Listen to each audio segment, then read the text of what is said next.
with our fourth debate this evening. Mount Jacinto College Trustee Area 4. We have Mary Anne Motte and Virniecia Green-Jordon with us this evening. Thanks for taking time out of your day to be with us. We have 3 questions, but we're going to go ahead and start out with opening statements. We will go ahead and start with Virniecia Green-Jordon this evening.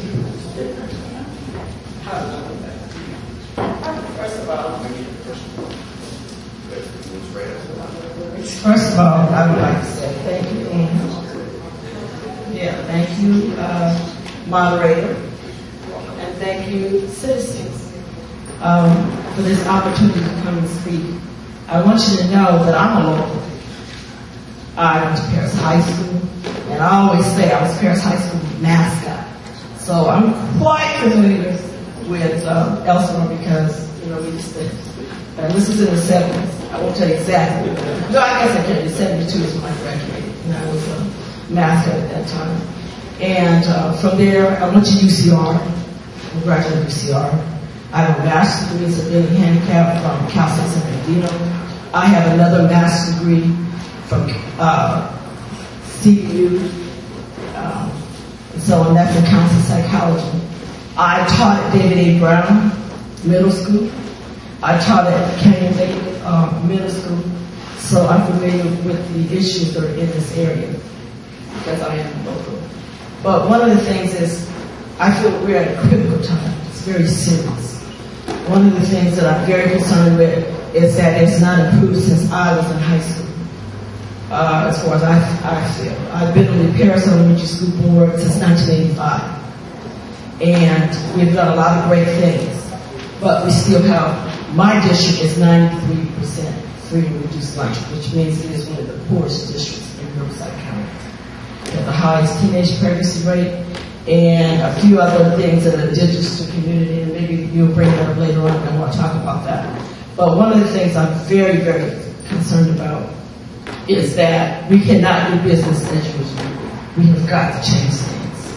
And I see it as a train moving.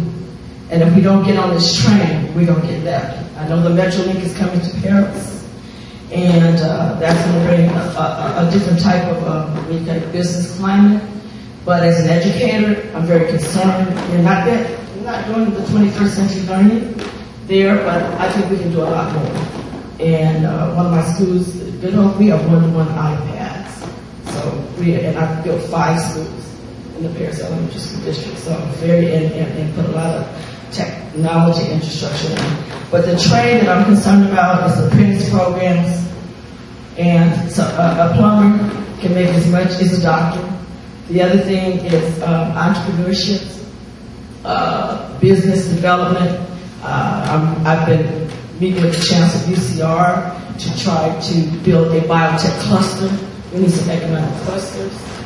And of course, entrepreneurship, we don't know what the jobs are going to be in the next 20 years, so I'm very concerned about that. And the last thing is global engagement. So we need to be able to have our students and our future to deal with the global economy and engage in it. And thank you. I see where it says stop. Thank you very much. And that means Ms. Motte. Is this on? It's on? You can hear me? Hello. I thank you very much for having me here this evening. My name is Mary Anne Motte, and I am the incumbent elected trustee of Mount Jacinto Community College District. I've represented the 4 cities of Elsinore, Paris, Wildomar, and Canyon Lake for almost 20 years now. Our board is doing good things for the college, but the most critical issue right now in the Inland Empire and in education is the college going rate. We must increase access in enrollment to our college going rates. There was an article this morning, the UCR, RCC Chancellor, the new Chancellor Burke, saying the same thing. 2 weeks ago, UCR Vice Chancellor saying the same thing. The Inland Empire has some of the lowest college going rates in the state. So what are we doing about it at Mount Jacinto? Well, our funding is by apportionment. We are capped. Most people think that we are funded like the K-12, where you receive funding for ADA funding for every enrollment. That is not true. We are capped every year by the governor's budget. So what I have done as board chair this year is I authored a resolution with a 5-0 vote that we would serve 5% of our FTES, our full-time equivalent students, above our state funding cap without funding. And it passed. That allowed 500 full-time equivalent students or 1,500 new enrollments that we are not being paid for, but that are receiving classes today. And that's a good thing for Mount Sandy Center.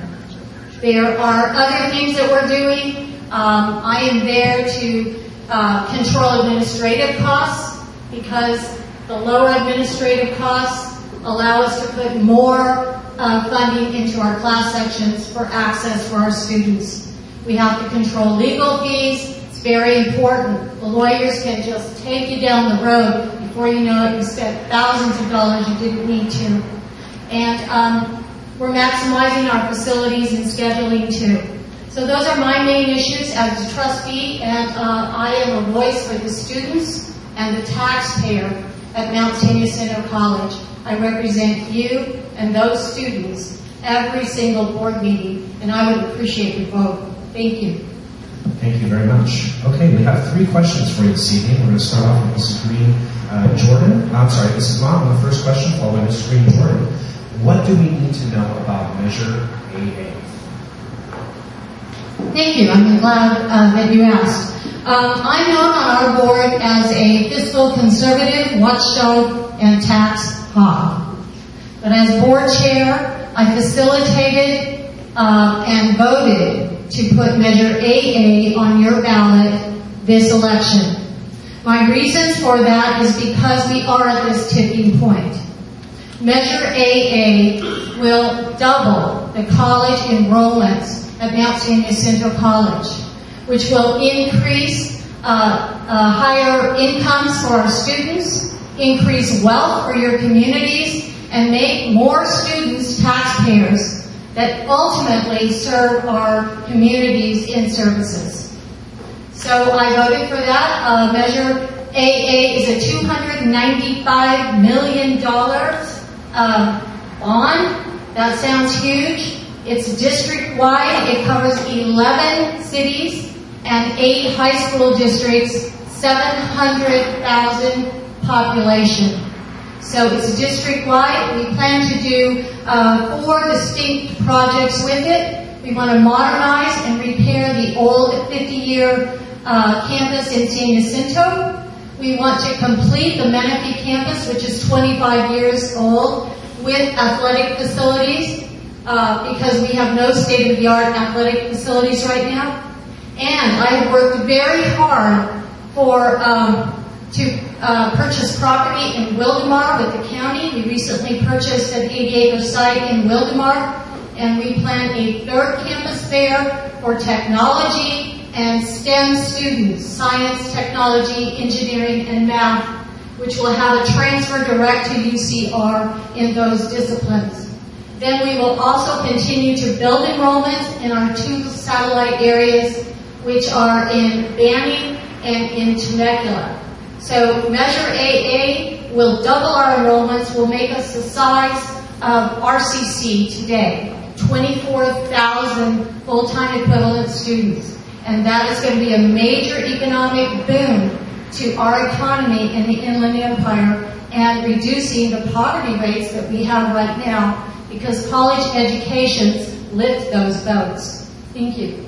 Thank you. Mrs. Green-Jordon. Thank you. You know, I appreciate that you explained that greatly, and I am for fund initiative AA. But I question that you have never approved a bond or approved of a bond the whole time she's been on the board. I've approved 2 bonds in my district because if you may or may not know, Paris Elementary is 122 years old.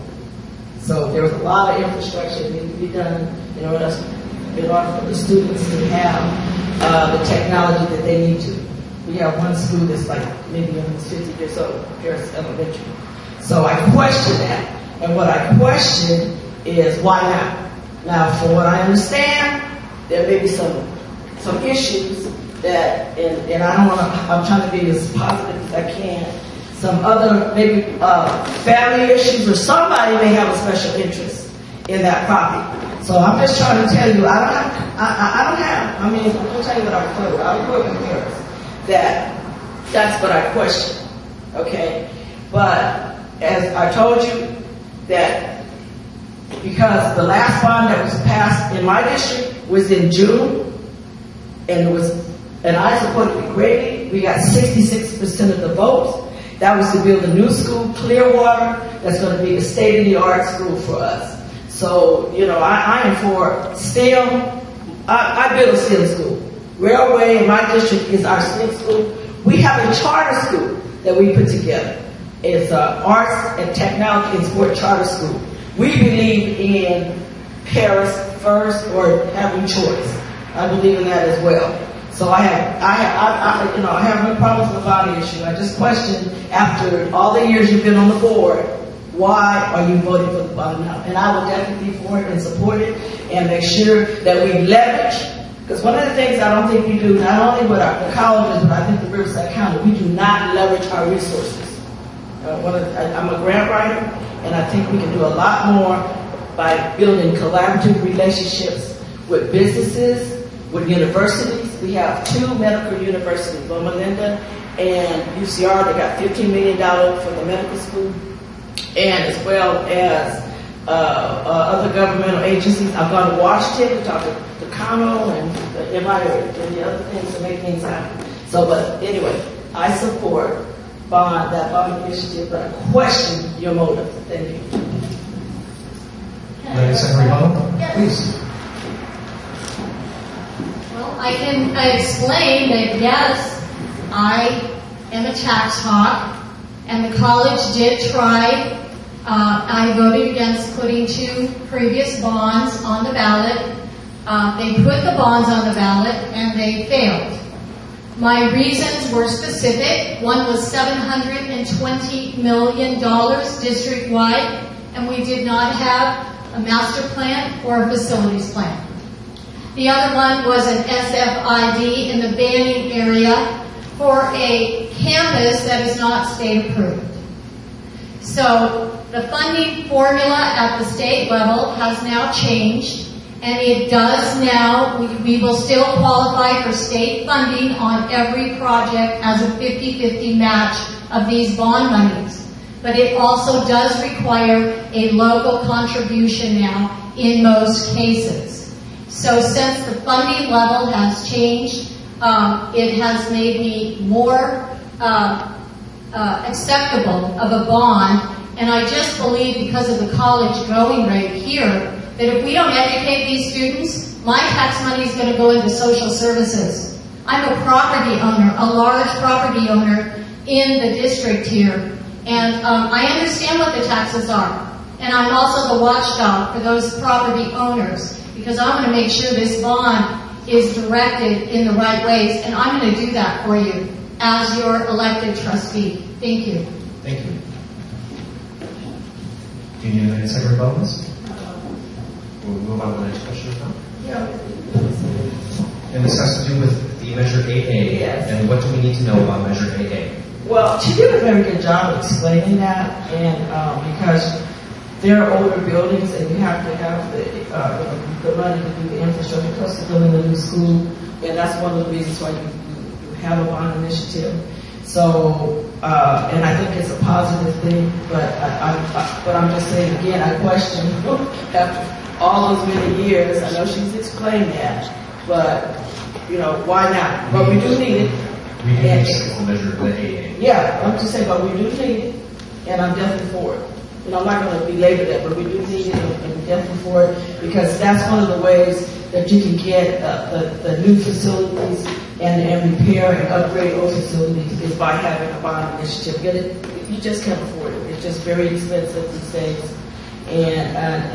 But I'm just saying again, that's what I want to do. I want to push that. Okay, thank you. We're going to be skipping the second question, moving to our third one. This will be our final question, and we'll have a brief closing statement. We are running out of time this evening, and I apologize. A bill in Sacramento was advancing the idea of having community colleges offer four-year degrees. Do you see that coming to MSJC, and in what areas would these four-year degrees first be offered at MSJC? We will start with, Ms. Green-Jordon. Yes. You know what, I was going to bring that up today because one of the things that also needs to go and be paired with that is the WIOLA Act that Obama just passed, I think it was July of this year. And it's called SB 850, that's the name of the bill, okay, that he signed. And what I have been studying, because I've studied that greatly, is that they're going to be offering bachelor degrees that are vocational and something that, like maybe dental assistant, something that's more on the vocational side and not the academic side, which I think is a good thing. And that's why I'm so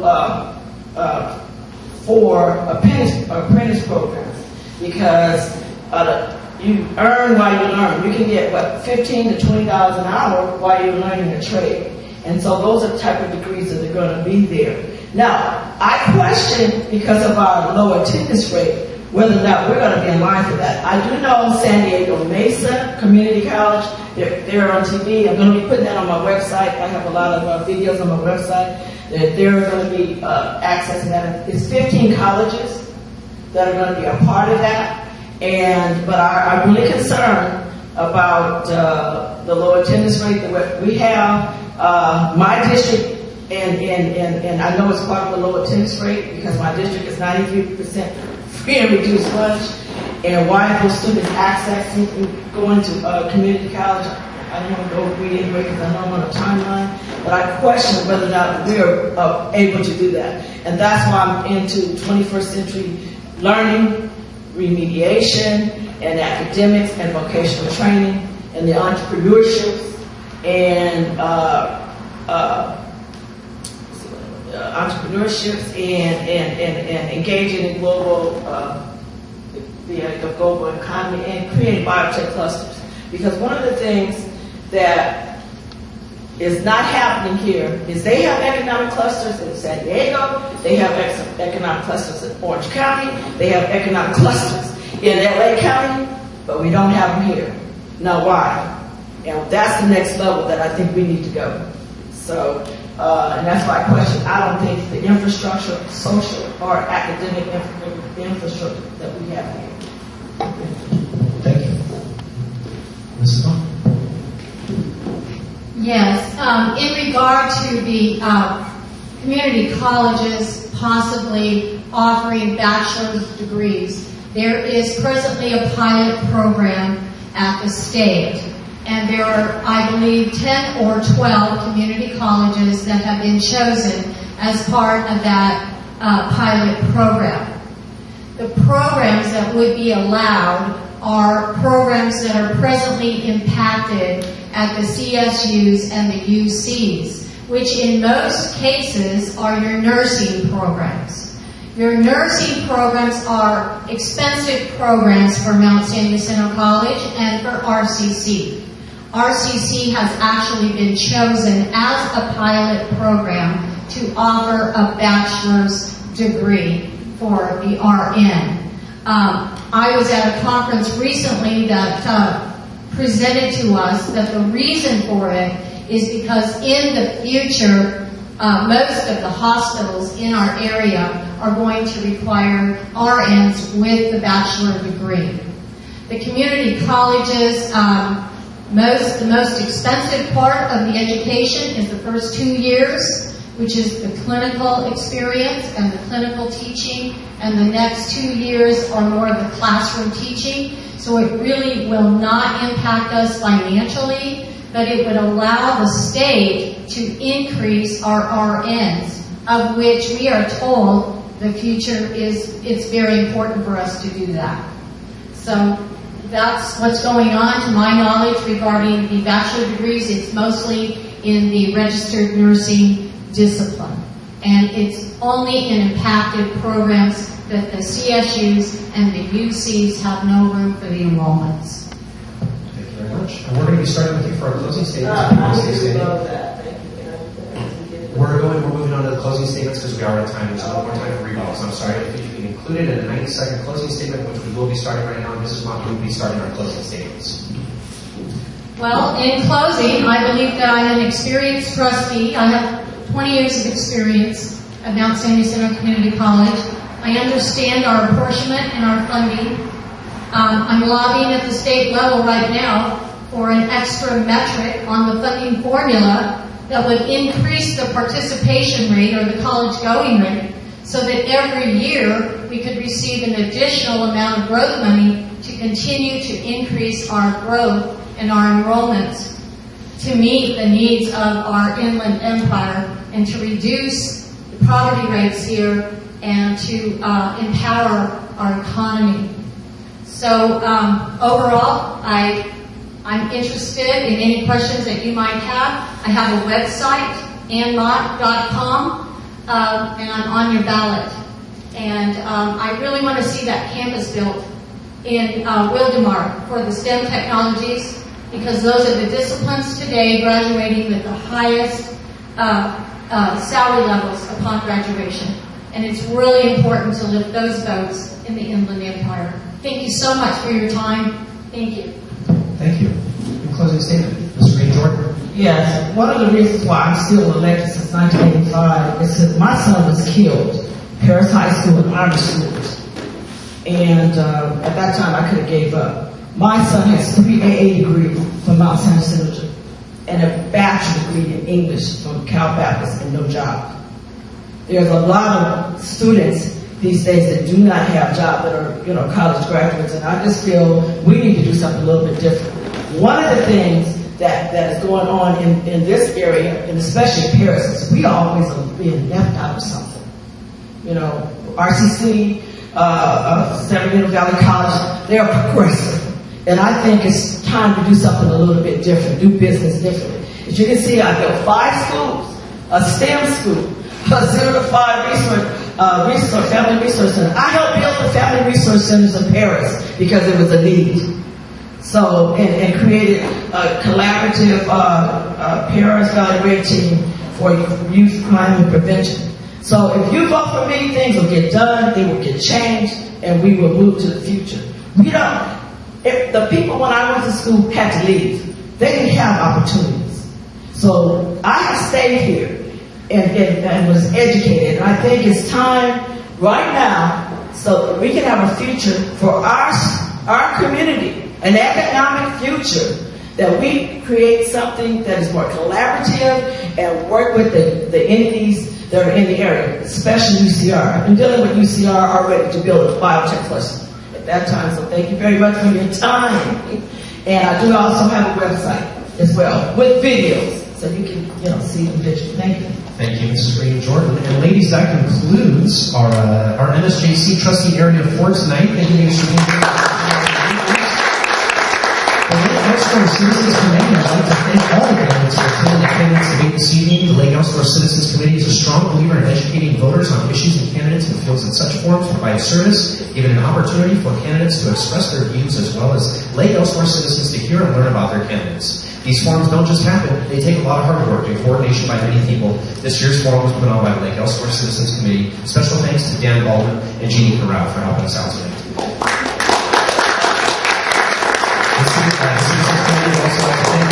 Women's Club for making this event venue available. And finally, the Citizens Committee would also like to thank many wonderful people for taking an interest in our local government and attending, working together as part of what makes Lake Elsinore a special community to live in. And ending a quote from FDR, "Nobody will ever deprive the American people of the right to vote except the American people themselves. And the only way they're going to do this is by not voting." Folks, mark November 4th down. Get out and vote. Thank you.